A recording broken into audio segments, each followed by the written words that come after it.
Greetings, everyone. This is Mar, and once again, this is my opinion. As you can tell from the title up there, it's another episode of First Impressions. And this episode is dealing with the new film, Wreck-It Ralph 2, Ralph Breaks the Internet. Now, this is one of those sequels I've been looking forward to because I was a fan of the original film. I didn't get around to seeing it in theaters, sadly. I saw it when it hit DVD, enjoyed it. And while I meant to rewatch it before this one came out, sadly didn't get around to it. But when this one was announced, saw all the trailers, the plot seemed interesting to me. I mean, I will say the initial trailers did not do a good job of conveying what the story was supposed to be about, but I had seen the plot synopsis, and I will say I'm glad the third trailer at least did. Now, as you can tell from all this, I did like the film. Can't say if I like it more than the first one, because the first one's not fresh in my mind, but I will say it is one of those worthy sequels. The plot of the film is it takes place 6 years after the original film.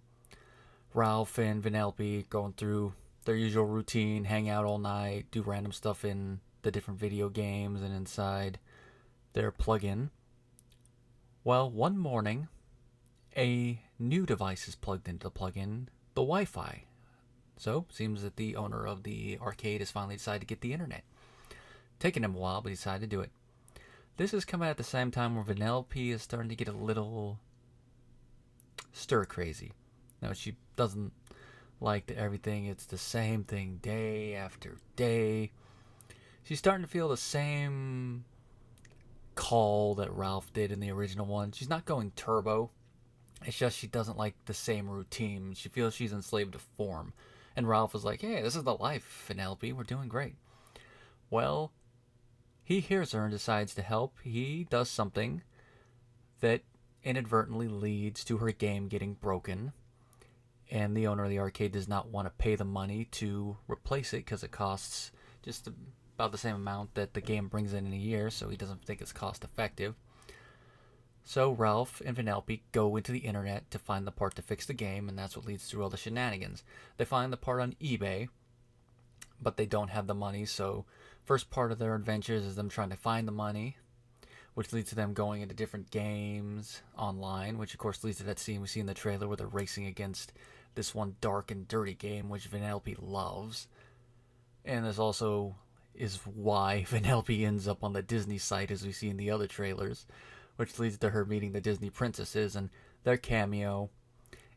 There's a little bit more than what we see in the trailers, and there's a couple more laughs, and I still laughed at the stuff that we saw in the trailers, but it is kind of a one-note gag, but it fits this part of the film perfectly, and it does have a minor payoff in the third act.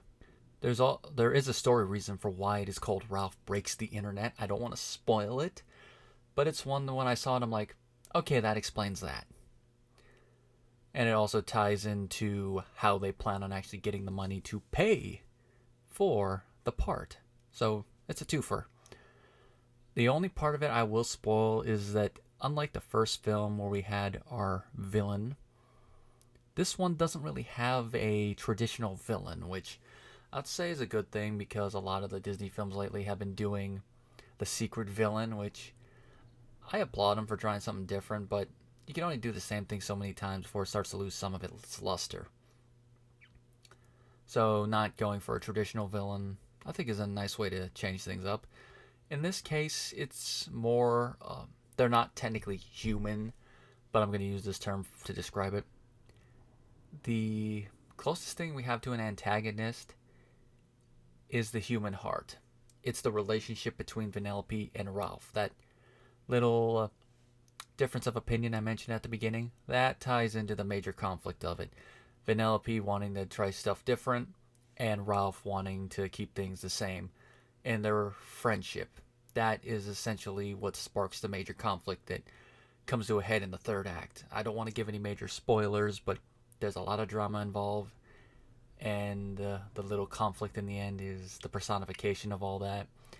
And in the end, Ralph and Vanellope do come to an accord and an understanding, and their friendship does continue. But it's not like the first film where they gotta fight a major battle against a big old villain. If anything, this is a personal thing that goes from being just words and inner turmoil to being outside turmoil. The animation and score I thought were pretty good. Being this is a Disney Pixar film, they better be. There is one musical number, but it is a spoof musical number, and it is one of the spin-off jokes from the Disney Princesses being included. And as I was listening to the lyrics, I had a smile on my face the whole time. I'm like, oh, they're going there with this joke. And it got a good response from the audience.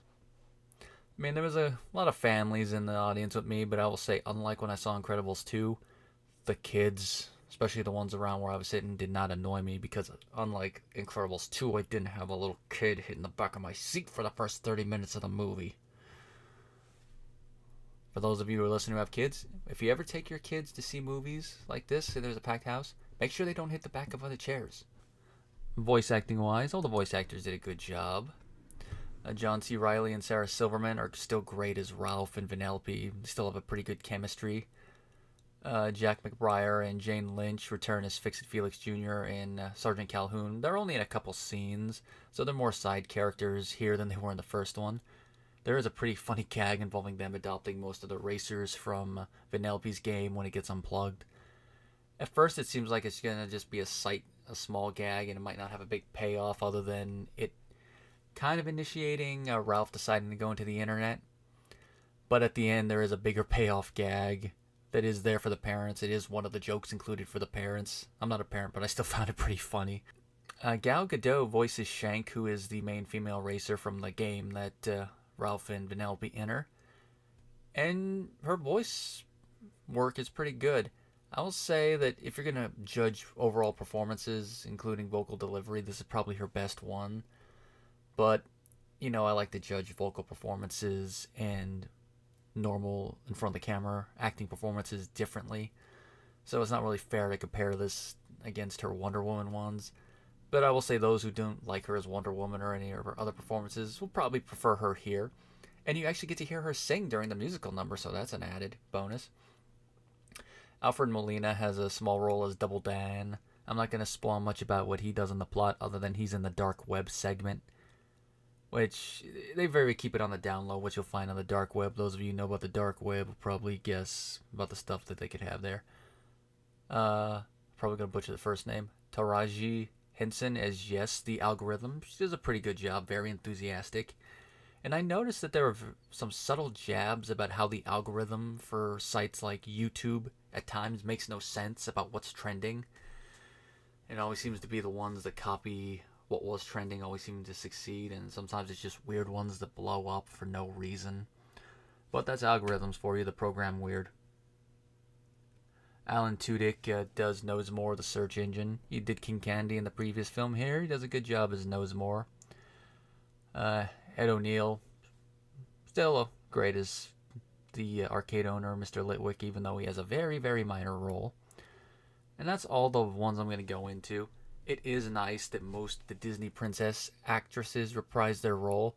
Of course, there's a couple that couldn't, like the actress who voiced Cinderella. At this time, it's screenwriter Pamela Ribon who does it, and she does a pretty good approximation. And for those of you who are wondering about the video game character cameos, no Mario, but we have Sonic in a speaking role, which was nice. And you also still see Zangief, and there's a little joke involving him. And you actually get to see Chun-Li in a couple good shots, which I'm like, oh, that's nice. And with one moment, it's like, is Zangief hitting on Chun-Li very subtly there? And of course, for the Disney scene, there's cameos from other Disney characters. I'm not going to spoil all of them, but my favorite ones are probably Baby Groot, Grumpy, and don't remember off the top of my head if it was directly on the Disney site, but we got a Stan Lee cameo in animated form. No lines, but he was there. I gotta say it here, rest in peace Stan Lee, you will be missed. Your cameos, while not always super laugh out loud funny, were always enough to put a smile on my face. But your contribution to the comic book industry is even more important than your cameos, so rest in peace Stan Lee. Here, I don't have my horn in hand, but here's one for you, buddy.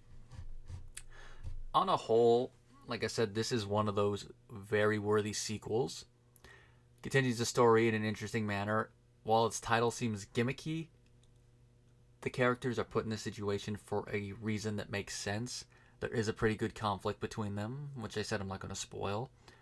Has some good humor, good drama, animation, score, very good character interaction. So it's definitely one of those sequels that more than lives up to the hype and is a worthy successor to its predecessor. Score? I'd say at least a 4 out of 5 stars.